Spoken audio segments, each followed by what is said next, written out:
defense systems within its weekend 3 OM and deep in an underground facility in Iran. A massive 30,000-pound steel penetrator is descending the night sky at a speed that leaves no time for prayer.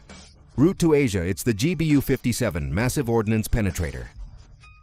Dropped from a B-21 Raider stealth bomber, operating at a high altitude, so high that Iranian radar simply didn't see it coming. Funny, isn't it? To have all that nuclear infrastructure and not realize that someone was already knocking on the door. From above, the bomb doesn't explode on contact.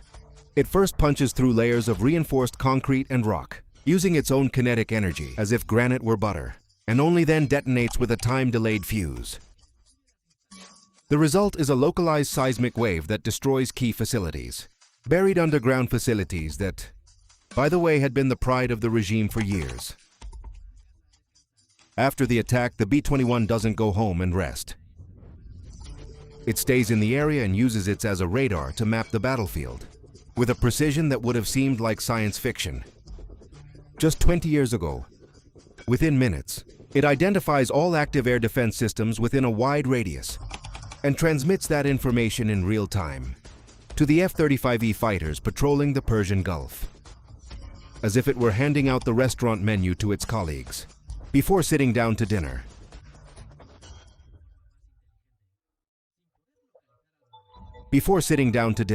It's 2:15 in the morning, and the Iranian response arrives quickly, although not exactly in the most intelligent way, without being able to locate the bomber that has just hit them. Because finding a B-21 in the middle of the night is like looking for a needle in a haystack during a blackout. In a haystack, Iranian forces turn their attention to the USS Gerald R, Ford aircraft carrier battle group. Dozens of fast boats are launched from the coast, and anti-tank missiles are launched from mobile positions. The plan, it must be admitted, has a certain audacity. Missiles fly low over the sea as the boats advance at high speed, trying to saturate the naval group's defenses. At the same time, electronic warfare drones begin to jam the aircraft carrier sensors. For a few critical moments, the Ford's defensive system suffers interruptions and erratic radar contacts appear. This is the moment the IRGC has been waiting for. With several missiles approaching the ship, it relies on its point defense systems to intercept the threat. The ESSM missiles can perform 50 G turns and, upon exiting their cells, light up the night sky as they search for the thermal signature of the Iranian projectiles. 12 Nuar missiles are intercepted in spectacular aerial collisions. But the IRGC, with its characteristic tenacity for getting into trouble, is not done yet. While the Ford's crew concentrates on the missiles, the boats of the so-called Wolf Pack have reached the attack zone. It's 0240 AM. The Ford makes a sharp turn to starboard to align its phalanx sea guns against an approaching speedboat. Then the sonar operator yells, "Mine contact, multiple smart mines active. Bearing 180. Depth 30 feet at..." The Iranians didn't just close in on the Ford. They used the speedboats as a screen to deploy. Set that O2 acoustic. Smart mines directly in the carrier's projected path. So, once in a while. And here we have to pause, because these are not the floating iron balls of World War II that one remembers from black and white movies. Haha.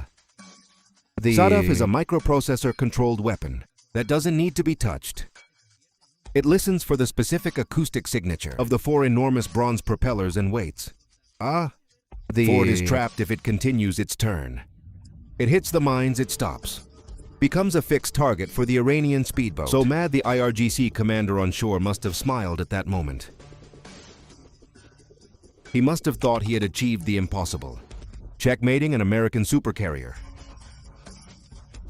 That smile, however, did not last long.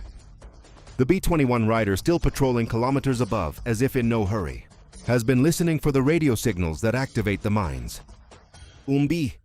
And this is where the US military does something that will seem like something out of a movie to anyone who has followed military developments in recent decades. The B-21 access a high-altitude cyber warfare center. It identifies the digital link between the Iranian command on the ground and the smart mines. In less than 15 milliseconds, the BE-21's broadcast computer hacks into the Iranian network and does not deactivate them. It reprograms them through the use of a simulated acoustic command, relayed by a U.S. Navy unmanned underwater vehicle. The system transmits the information that the target has changed to the mines, Hello? The mines that the Iranians believed were their ultimate trap are now aimed at the IRGC's own speedboats. The water around the Iranian fleet explodes. 6 underwater detonations, each equivalent to 500 pounds of TNT, vaporize the lead ships. The intensity of the shock waves is such that the fiberglass hulls of nearby vessels are instantly shattered. In them, the minefield, which was supposed to be the perfect trap, becomes a self-inflicted massacre. There are situations in military history that need no further comment. With the threat neutralized and the source of the jamming identified by the B-21, the USS Gerald R regains full view of the battlefield. The tactical officer doesn't hesitate a second, opens the VLS cells and declares weapons clear. Escort destroyer USS Winston S. Churchill Urhal's Porkov class launches a salvo of RIM-174 Standard Missile 6S ASS. Each of those missiles costs $4.3 million. And they don't just fly to a coordinate deal. They use their own active radar to hunt targets. They cross the Gulf at 26 miles per hour. And they don't just hit the boats. They directly hit the coastal launchers that fired the missiles. At the same time, 2F, the B-18 is a Super Hornet using real-time data sent by the PE-21 Rider. They launched the AGM-5D8, LRASM and autonomous stealth missile that uses artificial intelligence to identify Iranian command vessels. That battle vessels, it ignores the decoys. It ignores the burning wreckage. It selects the exact center of the IRGC command structure. 4 hits, 4 command ships eliminated.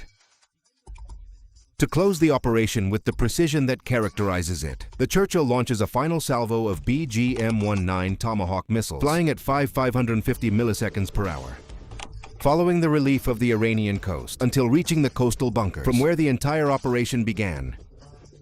The bunkers disappear in a series of precision explosions.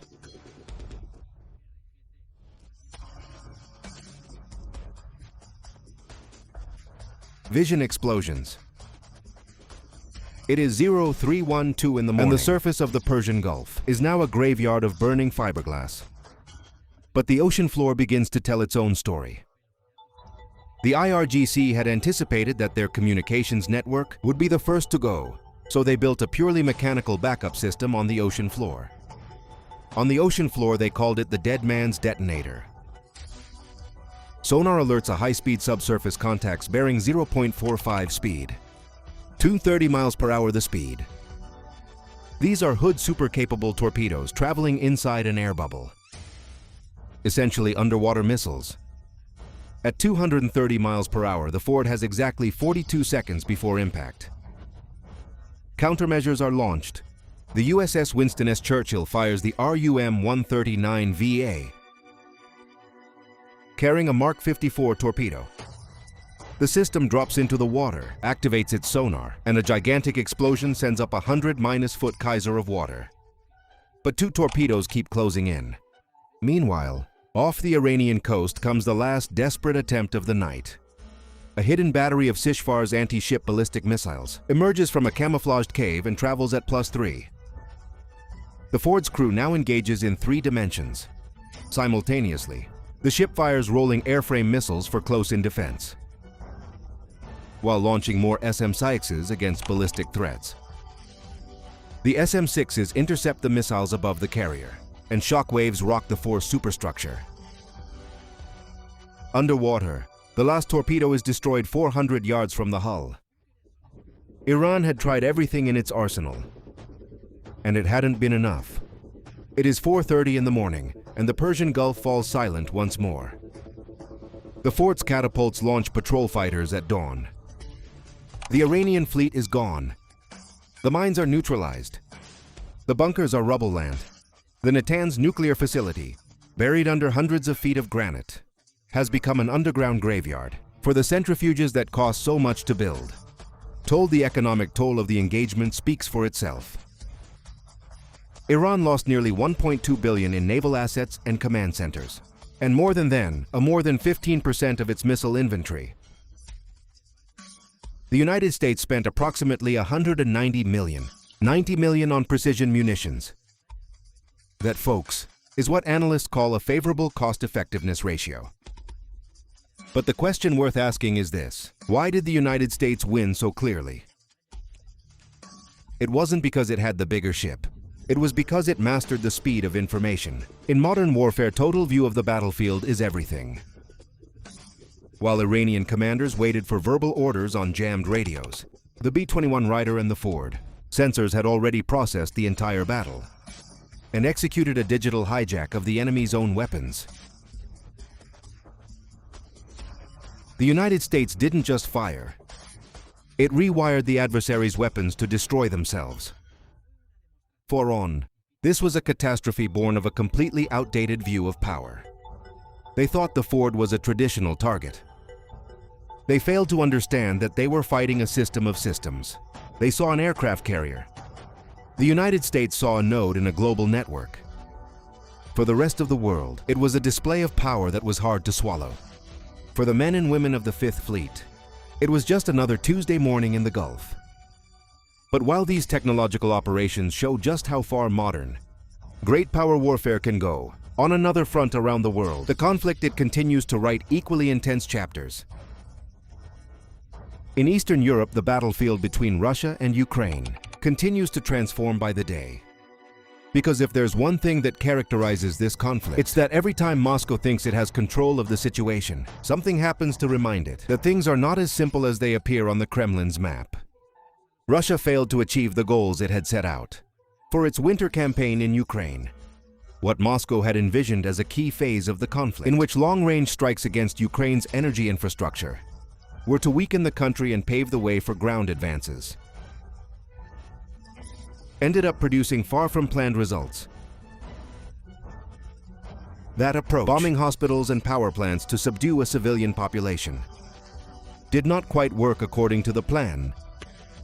Before we continue with our analysis, let's discuss number 1, whether you support Ukraine. Use number 2 if you support Russia, and number 3 if you support peace.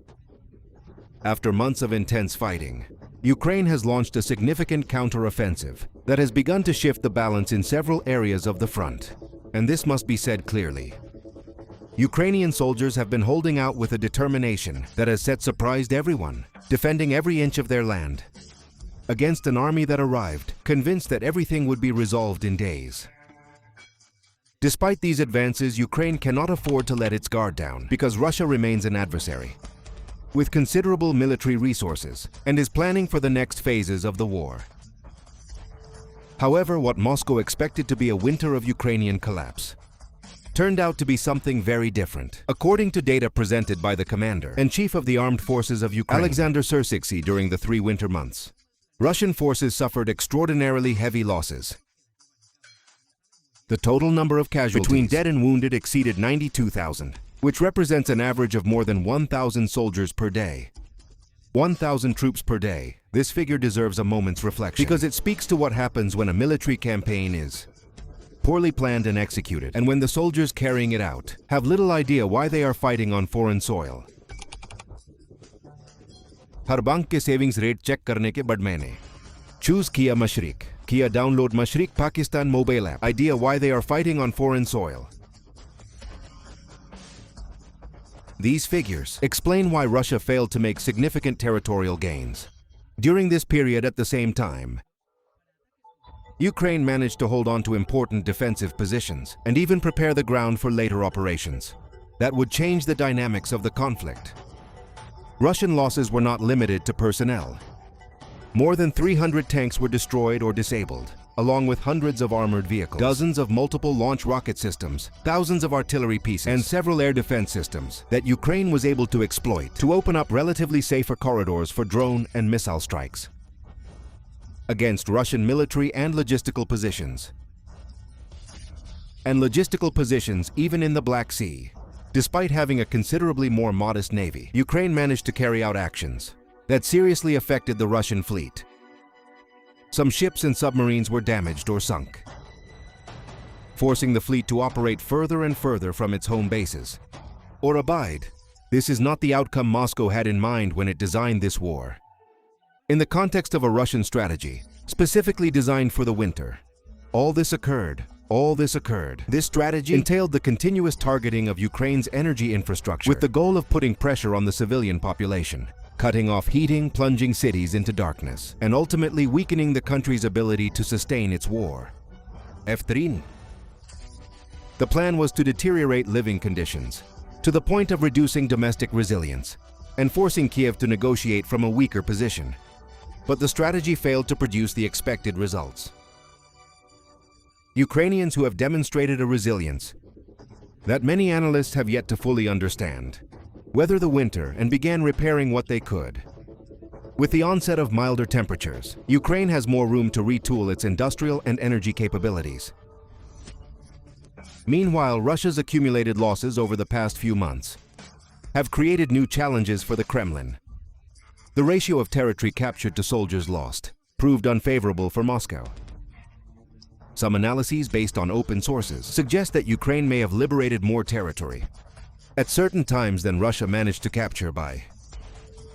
This transformed what could have been a winter of stagnation into a truly complicated period for those who designed this invasion from their offices in Moscow. Even so, the situation is far from resolved, and it would be naive to think otherwise. Northern Russia still has significant military resources and continues to prepare new operations. According to various analyses, Moscow is concentrating significant forces in eastern Ukraine with the aim of launching new advances. Some estimates speak of more than 100,000 troops being deployed for future operations in that region. A considerable figure, although it also raises serious questions about Russia's ability to sustain prolonged offensives after the losses it has suffered, and about the quality of training and motivation of those who make up those forces. Signs of increased military activity have been detected in directions such as Zaporizhia and Dnipropetrovsk, suggesting that the conflict could enter a new phase in the coming months. For its part, Ukraine is trying to take advantage of the time to strengthen its positions and anticipate possible Russian moves, with soldiers who have been resisting longer than anyone could have imagined when this invasion began, and who have demonstrated time and again that the size of the army does not always determine the outcome of war. Various reports also indicate that Russia is facing difficulties in quickly replacing battlefield casualties. Some estimates suggest that the number of new recruits could be lower than the casualties recorded in certain periods. If this trend continues, Moscow could be forced to increasingly draw on its reserves, which were precisely what it hoped to save for future offensives. The Mishpita using them prematurely directly affects the military planning that the Kremlin had designed. In addition, Russia faces economic pressures derived from international sanctions that continue to do their work silently, but steadily. But overall, the winter campaign had consequences that no serious analyst can ignore. Ukraine managed to regain territory and maintain its ability to resist, test its soldiers with equipment that in many cases arrived late or in insufficient quantities, continue to be there in the trenches defending what is theirs. Russia, for its part, continues to be a powerful military player, but it faces a considerably more complex scenario than it had anticipated when it began this invasion. The balance of the war continues to evolve, and the coming months will show whether these trends will consolidate or whether the conflict will change direction again.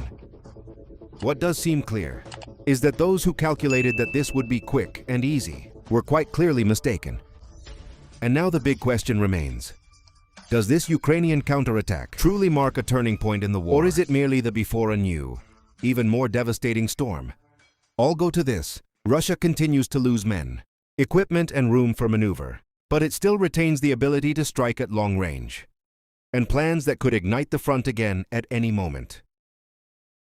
The board is changing, yes, but no one can yet say who will come out on top in the next chapter. Haha, I want to read your opinion. Is Ukraine definitely taking the initiative, or can Russia still turn everything around? Leave your thoughts in the comments. Subscribe and join us for the next analysis.